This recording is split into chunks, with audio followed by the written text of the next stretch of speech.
Gold hub తాకట్టులో ఉన్న బంగారాన్ని విడిపించి కొనబడును. అదే రోజు ఆన్లైన్ ధరకు కొని డబ్బులు ఇవ్వబడును. హాయ్ హలో నమస్తే వెల్కమ్ టు అవర్ ఛానల్ మనం టీవీ. నేను మీ శాన్వి. ఈరోజు మనతో పాటు మన స్టూడియోలో ఉన్నారు సీనియర్ పొలిటికల్ అనలిస్ట్ అడ్స్మల్లి శ్రీనివాస్ గారు. మరి ఆయనతో మాట్లాడి ప్రస్తుత రాజకీయాల గురించి తెలుసుకుందాం. హాయ్ సార్, నమస్తే. నమస్కారం. సో ఇప్పుడు చూసుకుంటే ఢిల్లీ లిక్కర్ స్కామ్ ఎంత సంచలనం సృష్టించిందో అందరికీ తెలుసు. చాలా కీలకంగా మారింది ఢిల్లీ లిక్కర్ స్కామ్ అనేది మన ఇండియాలో. సో మరి ఈ స్కామ్లో చూసుకుంటే కవిత గారి పేరైతే చాలా కీలకంగా వినిపించింది. ఒకప్పుడు ఈడీ కస్టడీలో ఉండే కవిత గారు ఇప్పుడు సిబిఐ కస్టడీలోకి వెళ్ళారు. సో మరి దీని గురించి ఏం మాట్లాడతారు, ఏం జరుగుతుందంటారు? ఇప్పుడు ఢిల్లీ లిక్కర్ స్కామ్ అనేది మొత్తం తిప్పి కొడితే 150 కోట్లు అండి. అంటే 150 కోట్లు అంటే చాలా చిన్న మొత్తం ఏం కాదు.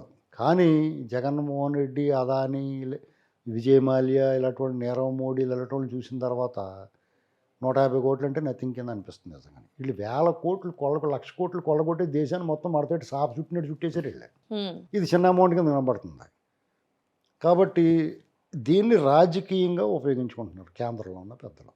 స్కామ్ ఏదైతే ఉందో జరుగుండే, కానీ మనీ ట్రయల్ లేదు ఇప్పుడు వరకు, ఎక్కడ ఒక్క రూపాయి కూడా ఎస్టాబ్లిష్ అవ్వలేదు. మీకు అర్థమైందా ఆ పాయింట్లో? అయినా సరే ఆ సిసోడియా అన్న ఆయన లోపల వేసేసి అప్పుడు ఏడాది నుంచి లోపల పెట్టేశారు. కవిత గారిని అరెస్ట్ చేస్తాం చేయమన్నాడు. అందరూ అంటుంటే మీ ఇద్దరికే ఏదో ఉంది, బీఆర్ఎస్ బీజేపీ ఒకటే అంటుంటే ఇంకా మొహమాటానికి మరి ఏమనుకున్నారో, లేకపోతే ఇద్దరికి ఏం చెడిందో తీసుకెళ్ళి లోపల పెట్టేశారు ఈడీ వాళ్ళు వచ్చి. ఇన్నాళ్ళు కూడా ఊరికే శుభలాకలు పంపించేవారు, ఈవిడ ఏం చెప్తే అది వినేవారు. ఈవిడ ఏమనుకుందంటే నన్ను అరెస్ట్ చేయలే అనుకుని ఆవిడ ఇష్టమైన ఆవిడ మాట్లాడింది. టకాల మంది తీసుకెళ్ళి కూర్చోబెట్టేశారు. అయిపోయిన తర్వాత కొన్ని ఆగొచ్చు కదా. ఇప్పుడు అర్జెంటుగా సిబిఐ అరెస్ట్ చేయాల్సిన అవసరం వచ్చింది. మళ్ళీ సిబిఐ కూడా అరెస్ట్ చేస్తుంది. ఒక పక్కన సిబిఐకి ఈడే ఈడే చంపేసాడు రా బాబు అని దస్తగిరిలాటోడు వాంగ్మూలం ఇచ్చాడు. 1 కోటి రూపాయలు ఇచ్చారు నాకు డబ్బులు, ఇలాంటివన్నీ దొరికినాయి కానీ ఆయన అరెస్ట్ చేయరు. 10 ఏళ్ళ నుంచి బెయిల్ మీద బయట తిరుగుతున్నాడు. బెయిల్ కండిషన్ ఏమంటుంది, సాక్షులను ప్రభావితం చేయకూడదు అంటారు. అసలు ఆయన ప్రభావితం చేసేదే సాక్షుల్ని. ఒక శ్రీలక్ష్మి కో అక్యూజ్డ్, ఆవిడ తీసుకెళ్ళి పోస్ట్ ఇచ్చాడు. ఆయనతో పాటు ఇంకో కో అక్యూజ్డ్కి రాజ్యసభ ఇచ్చాడు. విజయసాయిరెడ్డి వీటితో పాటు తోడు దొంగ, అతనికి కూడా రాజ్యసభ ఇచ్చాడు. ఆ టచ్ చేసుకుని ఎప్పుడు రోడ్డు మీద తిరుగుతాడు, మంచి నెప్పర్తిలాగా పునీతుడిలాగా. సంప్రదాయని సుప్పిని శుద్ధిని ఏదో అంటారు కదా, అలాగా ఆడు తయారై తిరిగేసి ఆడు ట్వీట్ల మీద ట్వీట్లు చేసేస్తూ ఉంటాడు చాలా గొప్పవాళ్ళలాగా. వీళ్ళందరూ బందిపోడు దొంగలు వీళ్ళు. వీళ్ళని వదిలేసి ఆ కవిత ఆవిడ ఏం తప్పు చేసింది, ఆడబిడ్డని కూడా చూడకుండా తీసుకెళ్ళి పెట్టేస్తారు పండగ పూట. ఇప్పుడు రాజకీయ ప్రయోజనాల కోసం మాత్రమే ఖచ్చితంగానే. ఇప్పుడు తప్పు చేసిన వాళ్ళు అరెస్ట్ చేయదని ఎవడ అంటారు. ఇప్పుడు చంద్రబాబు గారిని అరెస్ట్ చేశారు, ఆయన తప్పు చేశాడని నిరూపించగలిగారు వీళ్ళు ఏమన్నా? అసలు వాళ్ళు షార్ట్ షీటే వెళ్ళిపోయారు.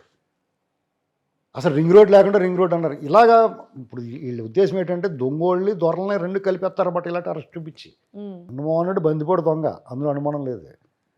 కవిత గారు కూడా ఏదో ఒకటి చేసి ఉంటుంది. ఆవిడకి అనవసరం మద్య వ్యాపారం పని ఏంటండి ఆవిడకి యాక్చువల్గానే. ఇప్పుడు కేసీఆర్ గారు తిరుగు లేకుండా తెలంగాణ గాంధీ గారిలో తయారైపోయాడు. 10 ఏళ్ల పాటు ఉన్నాడు. వాళ్ళ అహంకారం ఇలాంటివన్నీ చేసి డబ్బుల మీద కక్కుర్తి. ఎందుకంటే ఏం చేసుకుంటారు ఈ డబ్బు అంతా?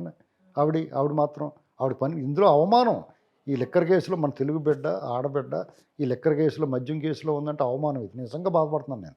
ఇప్పుడు కేసీఆర్, కేటీఆర్ ఎలా మాట్లాడినా ఏం చేసినా వాళ్ళ అహంకారం వాళ్ళని గొయ్యి తీసి పాతేసింది. ఈవిడ వెళ్లకుండా ఉంటే బాగుండేది. ఇందులో ఆవిడని అరెస్ట్ చేశారు.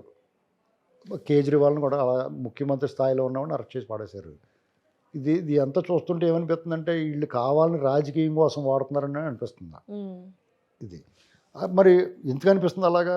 ఇటు పక్క జగన్ ఈ దొంగళ్ళందరినీ వదిలేశారు కాబట్టి, వీళ్ళు అలా పట్టించుకోవట్లేదు కాబట్టి. కళ్ళ ముందు ఆంధ్రప్రదేశ్లో మద్యం వ్యాపారం చూసిన తర్వాత బుద్ధి జ్ఞానం ఉన్నవాడు ఎవడైనా, విద్యా వివేకం విజ్ఞానం ఉన్నవాడు ఎవడైనా అంత కళ్ళు మూసుకుని ఊరుకుంటారా? డిజిటల్ పేమెంట్ లేకుండా ఇప్పుడు మీరు 1 కేజీ చిక్కుడుకాయలు కొనుక్కుంటే, ఒక 2 కేజీలు ఉల్లిపాయలు కొనుక్కున్నా 10 పైసలు పెట్టి ఒక కూల్ డ్రింక్ దాగి చిల్లర లేకపోతే టపాల మన ఫోన్ ఇచ్చి కొట్టేసి డబ్బులు ఇచ్చేస్తున్నారు. అవునా? అసలు రూపాయల వాడకం తగ్గిపోయింది, మనీ ట్రాన్సాక్షన్ తగ్గిపోయింది. అందరూ కూడా డిజిటల్ పేమెంటే. పెట్రోల్ బంక్కి వెళ్ళినా, కిరాణా కొట్టుకి వెళ్ళినా, 5 రూపాయలు కూడా డిజిటల్ పేమెంట్. సోడా కొట్టుకున్న, గోలీ సోడా తాగినా, ఏం చేసినా మీకు ఆన్లైన్ పేమెంట్ చేసుకుంటున్నారు. అలాంటిది ఆంధ్రప్రదేశ్లో మద్యం ఆ లిక్కర్ కొనడానికి మాత్రం ఎందుకు cash, only cash and carry మాత్రమే ఎందుకు పెట్టారు? అక్కడక్కడ ఏదో ఈ గోలబళ్ళకి ఏదో డిజిటల్ పేమెంట్ అన్నారు. అది కూడా ఎవడో తెలిసిన పనికి మళ్ళీ ఇంకో బందిపడి దొండిపాళ్ళు బ్యాచ్ ఇక్కడ నెంబర్ ఇస్తారు, ఆ ఫోన్పే నెంబర్. నీకు అది ప్రభుత్వానికి వెళ్దాం, అది కూడా పక్కనే ఉన్న ఇంకో దొడ్డిపాళెం బ్యాచ్ ఉంటాడు, ఆ నెంబర్ మీకు కావాలంటే చూసుకోండి. ఇలా ఎంత దారుణంగా వాళ్ళు దోపిడీ చేస్తుంటే ఇది ఎందుకు చేస్తున్నారు అలాగా? ఇది ప్రభుత్వం దుకాణం, ప్రభుత్వం అమ్ముతుంది లిక్కరు, పాత బ్రాండ్లు ఏమీ లేవు. పాత బ్రాండ్ ఎందుకు తీసేసారు అనుకుంటున్నారు? ఒకవేళ వాళ్ళ దగ్గర సరుకు తీసుకుంటే వాళ్ళు డబ్బు ఎగ్గొట్టేస్తున్నాడు, వాళ్ళందరికీ పెండింగ్. ఇక వాళ్ళు మేము సరుకు ఇవ్వలేమంటారు కదా, మీరు 10 రోజులు సప్లై చేసినారు డబ్బులు ఇవ్వకపోతే మేము ఇవ్వలేమంటారు. సరే మీరు ఇవ్వకపోతే మానండి, మేమే ఇంట్లో వండేసి తెచ్చేస్తామని చెప్పి సాంబార్ రసం వండినట్టు తెచ్చి ఆ సీసాలో పెట్టి అమ్మేస్తున్నారు. ఆ సొంత డిస్టిలరీలు పెట్టేసుకుని వాళ్ళ దగ్గర బలవంతంగా లాగేసుకుని డిస్టిలరీస్. పైగా ఏమంటున్నారు, ఇవన్నీ పల్లవోడి యనమల రామకృష్ణుడి వాళ్ళని అంటున్నారు. అవి ఎవరు మెయింటైన్ చేస్తున్నారు? వీళ్ళే కదా వాళ్ళ దగ్గర లాగేసుకుని వీళ్ళు మెయింటైన్ చేస్తున్నారు. వీళ్ళు మెయింటైన్ చేస్తా అందులో సొంత సరుకు ఇంట్లో వండేసి అందులో కలిపేసి దీని వెనకాల కుట్రేయటం ఉంటున్నారు. అదే ప్రభుత్వం మీకు డిపో నుంచి ఇదివరకు ఉన్న సిస్టంలో మద్యం పాలసీ ఇదివరకు అట్లాగైతే నువ్వు ఒక డ్రాప్ అమ్మితే డ్రాప్ కూడా లెక్క వస్తుంది. ఇప్పుడు నువ్వు ఇంటికాడ నుంచి ఎంత పంపేవో అక్కడికి ఎంత అమ్మారో నీకు లెక్క ఎవడు చూస్తాడు? పైగా ఈ దొంగోళ్ళు బ్యాచ్ అందరూ వాళ్ళే కదా ముఠా. కాబట్టి నువ్వు 100 బాటిల్స్ పట్టుకెళ్ళి 25 బాటిల్స్ ప్రభుత్వానికి జమేసి మిగతా 75 బాటిల్ డబ్బు నువ్వు ఇంట్లో పడేసుకుంటావు. అదే ఆన్లైన్ పేమెంట్ అనుకోండి మొత్తం తెలిసిపోద్ది. క్యాష్ అండ్ క్యారీ అయితే వాళ్ళే లక్కెట్టి టప్ప మళ్ళీ రబ్బర్ బ్యాండ్లు విపరీతంగా అమ్ముడవుతూ ఉంటాయి. వాళ్ళకి రబ్బర్ బ్యాండ్లు ఆర్డర్ ఇస్తారు, వాళ్ళు ఎక్కువ చూడండి టన్నుల కొద్దిని. ఆ రూపాయలు అన్నట్లకి రబ్బర్ బ్యాండ్లు వేసేసి కట్టలు కట్టేసి మూటల కింద కట్టేసి అన్నీ పంపేసి కంటైనర్లతో ఎక్కడ దాస్తారం ఉన్నారు. ఈ అంతర్జాతీయ సముద్ర జలాల్లో పెడతారు. ఒక షిప్ తీసుకుంటారు, పాడైపోయిన షిప్ ఒకటి కొనుక్కుంటారు. అది ఎక్కడికి వెళ్ళక్కలేదు అన్నమాట, అక్కడే ఉండాలి పెద్ద బిల్డింగ్ లాగానే. అది కొనేసుకుంటారు, ఎవడొకటి అమ్మేస్తారు కదా పాడైపోయిన షిప్లు. అది కొనేసుకుని అక్కడ వాడేసి దాన్ని నిండా దాసేస్తారు. ఇక్కడ కూడా అపార్ట్మెంట్లో దాసారు. ఆ మధ్యన చూడండి అపార్ట్మెంట్లో డబ్బు కట్టల కింద పెట్టేసి ఫోటోలు వచ్చినాయి బయటికి. అవునవును. ఈ రెమిడిసివిర్ గట్రా అమ్మి ర్యాంకీ వాళ్ళు ఇలాంటి వాళ్ళు అందరూ కూడా హెట్రో డ్రగ్స్ వాళ్ళు ఇళ్ళ మీద రేడ్ జరిగినప్పుడు బయటకు వచ్చినాయి.